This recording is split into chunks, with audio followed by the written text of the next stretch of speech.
The humble beginnings of Reinhard von Lohengrin and Siegfried Kiriais. The humble beginnings of Yang Wen Li. The second Gaiden and final contribution to the original OVA production, Legend of the Galactic Heroes Gaiden, or Ginya Enyu Denset, 1999, prepares the viewer for the start of the 110 episode OVA series. Looking back, watching the two Gaiden productions would actually have made the whole experience better. The first story, called Spiral Labyrinths, shows how Yang Wenli's military career began to flourish and gives the viewers the chance to see how exactly Yang became the hero of El Facil. Alongside Yang, and surprisingly so, Patrikov gets a lot of character development here.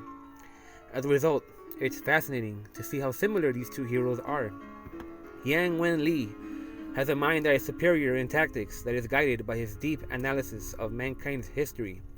He can predict what his opponents will do and plan ahead by using history as a guide. History repeats itself, and Yang uses that as a weapon. However, Yang is a character with an appearance that makes him appear to look almost harmless. In fact, his combat abilities are not very good.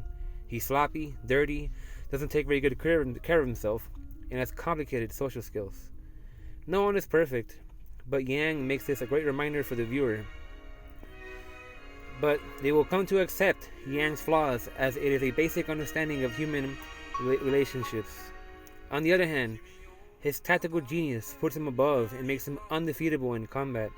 Frustratingly, the leadership oftentimes doesn't take Yang's plan seriously, but as a devoted believer in democracy and in following orders, even if they are very questionable, Yang accepts this rather than getting emotional.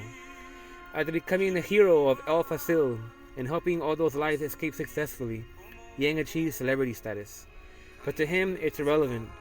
He doesn't seek fame, he doesn't want fame, or gloat about his own status. He's a very humble man.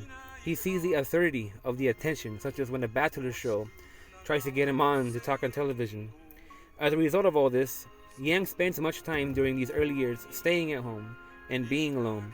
He didn't want to be a soldier, he only did it because he needed the money to follow his real dream, becoming a historian. Despite not wanting to be a soldier, he has a natural gift for it that he didn't want. What makes this Gaiden series interesting is that the viewer gets to see more of Yang Wenli getting out and put in several interesting situations. They get to show you more sides of him that weren't shown in the long 110 episode OVA series, and they are hilarious.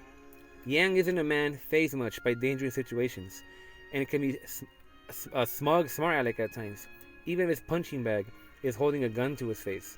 The viewers get to see more of him during his thought processes, and how he analytically and logically breaks down and tries to make the best decisions.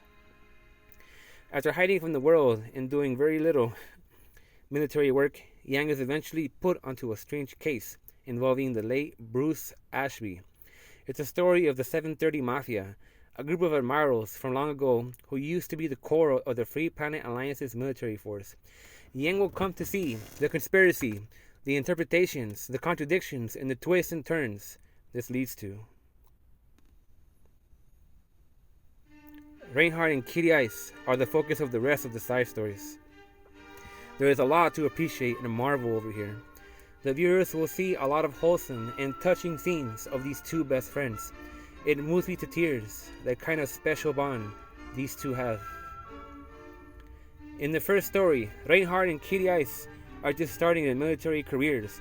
Reinhard knows he has to prove himself and moves up in the ranks, not just because he is the brother of the Kaiser's lover, but because he has his own military genius in combat. Kiriais brings the other half of the power these two have and helps Reinhard where he doesn't do so well in. But Kiriais isn't just a mere advisor, he himself is a powerful figure in the universe.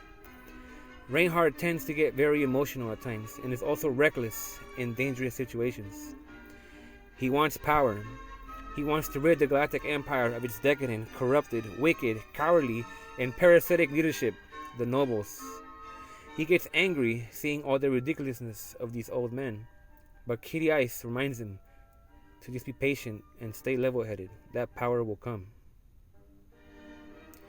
And as this power comes slowly and Reinhard raises up in the ranks with Kiriais, You can see that their leadership is humanizing. Their leadership is humanizing. Many soldiers of the Empire change for the better thanks to the morals and values these two heroes introduce to them. But these two aren't alone. There are other soldiers that they come to know about, who are shown and talked about here and there, that are similar to them. Mueller and the Silent Captain are two important characters they learn about and work with. Reinhardt is glad to see that there is at least some very good talent within the military, and aims to bring all these talents under him and Kitty Ice eventually. The Duelist is an interesting side story where Reinhardt gets put up against an assassin in a duel. This results in one of the very few times where he lies to Kitty Ice. The Retriever side story involves an experimental weapon that showcases more of Reinhardt and Kitty Ice's growth within the ranks. It has a very touching ending between these two and some less fortunate individuals. The grand finale is the third battle of Tiamat.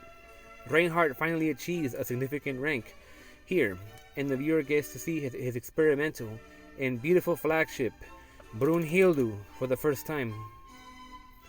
Now with Yang Wenli preparing for his first major space battle, and with Reinhardt and Kitty Heiss being able to stay together and rise up to powerful positions, the Gaiden series ends just as the fourth battle of Tiamat approaches, and as the movie Legend of the Galactic Heroes, My Conquest is the Sea of Stars begins.